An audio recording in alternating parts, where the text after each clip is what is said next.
Hello dunia, welcome to Cerita Senja, kisah manusia lintas zaman dan tempat. Are you ready? If so, just sit, relax, and enjoy. Sugarland, kota terbesar di Fort Bend County, negara bagian Texas di pinggir kota metropolitan Houston. Dengan penduduk di atas 100.000 manusia, pasangan suami istri Norman Kent dan Tricia atau Patricia Whitaker tinggal di Sugarland, Texas. Kent bekerja sebagai manajer kantor dan accountant dari satu perusahaan konstruksi bangunan, dan Tricia adalah seorang pensiunan guru sekolah dasar yang dikenal sebagai guru teladan.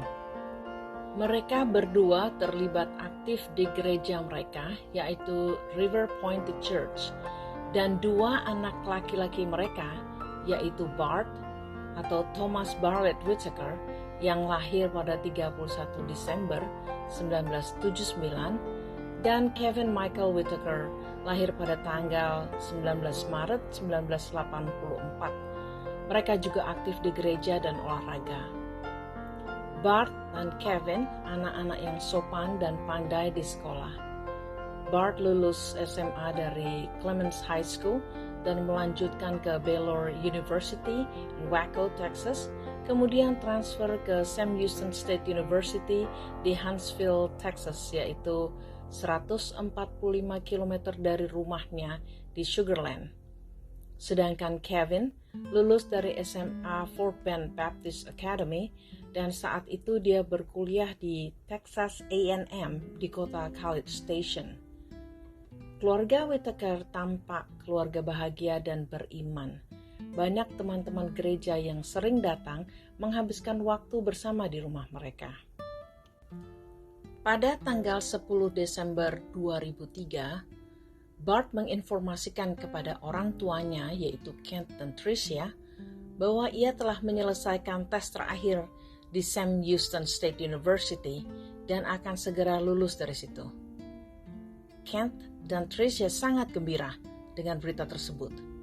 Maka mereka memanggil pulang Bart untuk merayakan kelulusannya. Malam itu, mereka pergi ke sebuah restoran bernama Papado di Stafford, Texas. Setelah mereka makan malam bersama, waktu yang telah ditunggu-tunggu pun datang. Saat dibawakan dessert dari restoran, Kent ayahnya memberikan hadiah yang dia inginkan, yaitu jam Rolex. Kevin malam itu menyupiri keluarganya.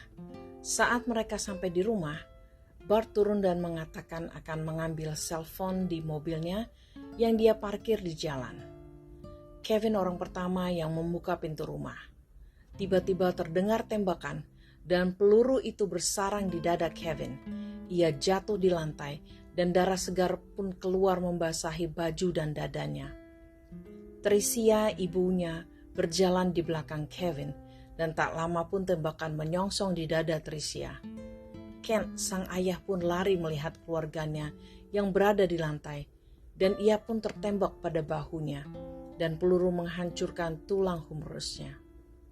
Bart pun segera datang dan dia berkelahi dengan si penembak yang mengenakan topeng hitam di kepalanya dan berakhir dengan tertembaknya lengan atas Bart. Si penembak pun lari ke belakang rumah mereka, memanjat pagar belakang dan hilang dalam kegelapan malam. Cliff Stanley, seorang tetangga, mendengar ledakan-ledakan pistol, segera lari melihat keadaan tetangganya. Ia segera menghentikan pendarahan di bahu Kent menggunakan kaos yang ia pakai dan segera menelpon 911. Saat Cliff melihat Kevin mengeluarkan darah yang banyak dan tidak bernafas, ia tahu kalau Kevin telah tiada. Kemudian dia mengecek Tricia yang masih sadar dan bertanya, "Ada apa, Tricia?" Ia pun menjawab, "Dia menembak saya," tanpa menyebutkan siapa yang melakukannya. Dan Cliff melihat Bart yang terluka di lengannya. Tricia meninggal saat dibawa helikopter menuju rumah sakit Memorial Herman Houston. Bart and Kent dapat diselamatkan. Mereka dilarikan ke rumah sakit secepatnya. dan luka-luka mereka segera diobati. Saat di rumah sakit, Kent mengetahui bahwa Tricia dan Kevin meninggal. Kent mengatakan, "Siapapun orang yang melakukan kejahatan ini, saya mengampuni dia." Dan Tuhan membebaskan rasa sakit dalam jiwanya, terbebas dari rasa marah dan perkabungan yang luar biasa. Saat itu juga Tuhan memberikan ketenangan di dalam hati dan jiwa Kent di saat kekacauan, kepedihan, dan trauma dalam hidupnya. 7 bulan sesudah pembunuhan, Kent dan Bart tinggal bersama di rumah mereka. Dan saat itu Kent baru mengetahui kalau Bart membohongi dirinya. Sesungguhnya Bart tidak kuliah di Sam Houston State University. Kent merasa tidak percaya. Terbayang olehnya bagaimana ia dan Tricia membelikan Bart townhouse di kota Millis dekat kampusnya itu. Dan tiap bulan untuk pengeluaran harian dan kuliah yang tidak sedikit. Kent merasa sakit hati dan bingung. Saat Kent mengkonfrontasikan hal ini, Bart tidak bereaksi. Kemudian dia pun pamit untuk pergi ke rumah temannya dan berjanji akan kembali esok pagi. Namun esok pagi, saat Bart tidak kembali, Kent segera mengecek uang simpanan di rumahnya. Ternyata uang sebesar 7.000 US dollar hilang dari rumahnya. Polisi pun menemukan mobil Chevy Yukon Bart parkir tidak jauh dari jembatan internasional menuju Meksiko.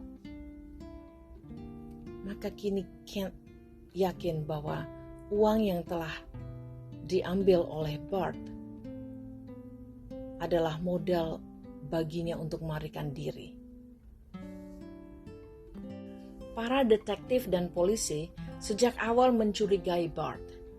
Info yang mereka dapatkan bahwa Bart tidak tercantum sebagai murid yang kuliah di Sam Houston State University dan malam itu adalah malam perayaan kelulusannya, ini sudah memberikan tanda merah. Dan pistol yang dipergunakan adalah pistol yang berada di kamar Kevin. Si penembak mengetahui pasti di mana pistol itu berada, juga amunisinya. Laci-laci lemari terbuka dengan sangat rapi. Biasanya perampokan tidak peduli dengan kerapihan. Dan bagaimana dengan alarm? Si penembak memasuki rumah tanpa menyebabkan alarm berbunyi.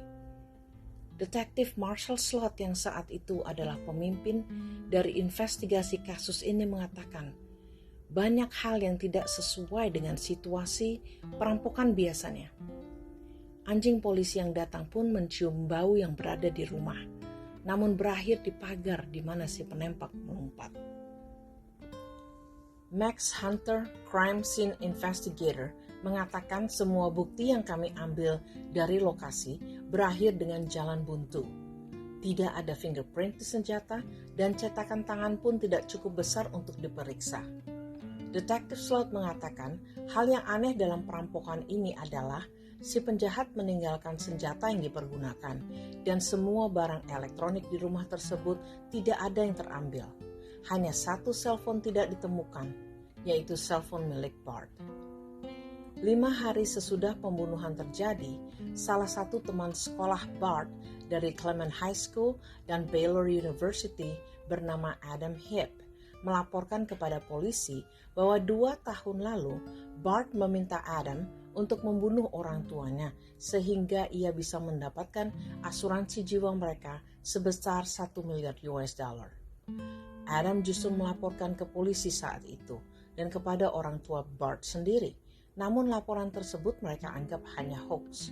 Polisi pun mengecek keberadaan Adam Hipp saat pembunuhan terjadi. Adam memiliki alibi saat penembakan terjadi, ia sedang bekerja. Hal lain yang Kent dan Tricia abaikan adalah di tahun 1997 saat Bart berumur 17 tahun dan ia adalah murid di Clements High School. Bart mendapatkan criminal conviction atas 7 perampokan beruntun yang dia rencanakan dengan hati-hati dan serius. ia memimpin teman-temannya dalam melakukan hal tersebut. Pada saat yang hampir bersamaan, orang tuanya justru membelikan Bart mobil mewah.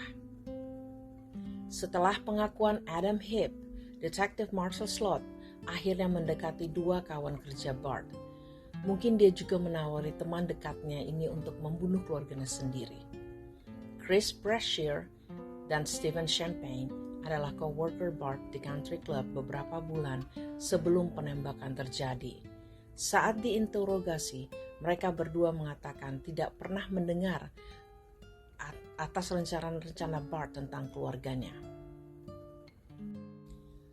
Di bulan Agustus 2005, Stephen Champagne yang tinggal tidak jauh dari tempat Bart Whittaker tinggal, datang ke kantor polisi dan ia ingin membebaskan dirinya dan memberikan info tentang kasus pembunuhan The Whittakers.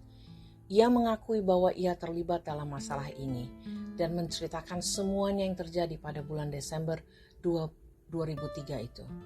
Stephen mengatakan bahwa Bart lah yang meminta keluarganya untuk makan malam merayakan kelulusannya yang palsu itu. Saat The Whittakers makan malam di restoran Papado, Stephen mengintainya di tempat parkir. Saat itu, Chris Brashear, kawan satu apartemennya Bart, juga teman kerjanya, bersembunyi di dalam mobil Yukon milik Bart yang diparkir di depan rumah orang tuanya. Stephen bercerita bagaimana Chris bisa masuk ke rumah Whittakers malam itu, yaitu menggunakan kunci rumah yang diberikan oleh Bart dan mematikan alarm dengan kode yang telah diberikannya. Stephen bercerita bahwa ia pun mengikuti The Whittakers kembali pulang ke rumah, dan ia parkir di jalanan yang tidak jauh dan menunggu Chris. Chris bercerita kepada Stephen bahwa saat adiknya Bart atau Kevin masuk pertama kali ke rumah, Chris langsung menembak dadanya. Chris bilang sebelum dia menembaknya, Kevin terlihat tersenyum pada Chris. Dan tidak berapa lama kemudian, Chris menembak Tricia yang berjalan di belakang Kevin. Kemudian tembakan di bahu Kent Whittaker. Sesudah itu dia dan Bart pura-pura berkelahi dan menembak bahunya Bart. Beberapa menit kemudian, setelah Chris melompati pagar belakang rumah The Whittakers, ia bertemu Stephen di mobilnya dan mereka pun meninggalkan lokasi tersebut. Stephen bilang kalau Bart mengatakan bahwa keluarganya berharga sangat tinggi. Inilah motivasi Bart, kata Stephen Champagne. Bart bilang ia akan memberikan kami sejumlah uang. Di sini dia bilang millions of dollars. Mendapatkan satu pengakuan adalah hal yang baik.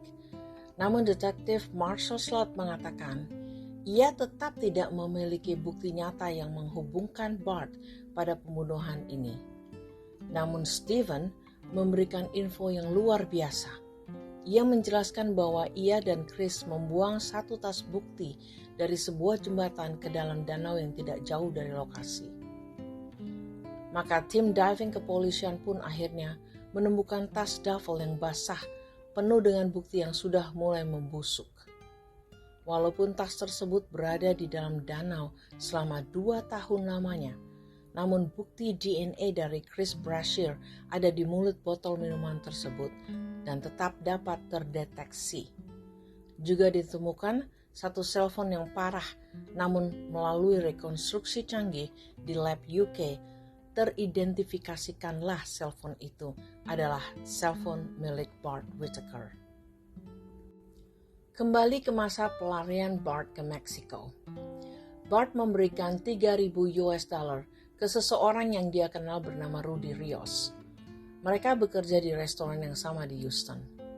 Rudy Rios memberikan identitinya untuk dipergunakan oleh Bart selama dia di Meksiko, di kota kecil Serralville. Bart menemukan pacar dan ia mengaku sebagai seorang tentara saat perang di Afghanistan. Ia juga mengaku bahwa ia adalah anak yatim piatu dan ibunya adalah seorang pelacur. Selama 1 tahun Bart bekerja di toko furniture. Rudy Rios pada akhirnya tergiur oleh adanya reward uang sebesar $10,000 untuk informasi tentang keberadaan Bart. Maka Rudy Rios menginformasikan polisi tentang keberadaan Bart, dan dibawalah Bart kembali ke Texas pada tanggal 22 September 2005. Pada bulan Maret tanggal 2, 2007, juri memberikan hukuman atas Thomas Bartlett Whitaker hukuman mati atas pembunuhan 2 anggota keluarganya dengan suntikan mati. Penembak Christopher Brashear mendapatkan hukuman penjara seumur hidup, dan Stephen Champagne mendapatkan hukuman penjara selama 15 tahun atas keterlibatannya sebagai supir pelarian. Bertahun-tahun sejak 2007, Kent Whitaker datang ke pengadilan memohon untuk merubah hukuman mati anaknya Bart. Pada tanggal 1 November 2017, hukuman mati Bart telah ditandatangani dan dijadwalkan akan dilakukan pada tanggal 22 Februari 2018. Pada tanggal 18 Januari 2018, tim hukum Kent Whitaker meminta kepada Texas Board of Pardon and Paroles untuk mengampuni anaknya Thomas Bartlett Whitaker. Dan Board Chairman David G. Gutierrez bertemu dengan Kent Whitaker selama setengah jam. Dan tanggal 20 Februari 2018, sebuah keputusan yang sangat langka dari Texas Board of Pardon and Paroles merekomendasikan hukuman mati menjadi hukuman seumur hidup. 7 anggota merekomendasikan kepada Gubernur Texas saat itu Greg Abbott untuk pertama kalinya sejak tahun 2009 dilakukan. Gubernur Texas Greg Abbott pun menerima rekomendasi dan merubah hukuman mati Bart Whitaker menjadi hukuman seumur hidup. Pertama kali sejak Greg Abbott menjadi gubernur dari tahun 2007. Abbott melihat bukti bahwa Bart tidak melakukan penembakan dan Kent dengan tidak pernah putus asa maju terus ke sidang selama bertahun-tahun mengatakan bahwa ia akan menjadi korban lagi jika Texas akan menghukum mati anaknya, yang adalah salah satu-satunya anggota keluarganya yang masih hidup. Inilah yang mendasari keputusan besar perubahan tersebut oleh Gubernur Abbott. Kebesaran hati seorang ayah, kasih Tuhan yang telah menyembuhkan jiwanya sebelum ia mengetahui bahwa anak kandungnya sendiri yang telah menghilangkan kekasih jiwa dan anaknya yang lain Kevin malam itu. Kent berharap Bart bisa bertobat selama di penjara, dan kini Kent telah menikah lagi dengan seorang wanita bernama Tanya Youngling, dan mereka kini memiliki organisasi untuk melayani Tuhan dan sering menjadi guest speaker di mana-mana. Tanya bekerja di gereja River Pointed Church sebagai eksekutif pastor dari gereja tersebut. Kasih mengalahkan segalanya. Thank you for watching. Jangan lupa untuk like, subscribe, and share. Sampai jumpa di kisah berikutnya.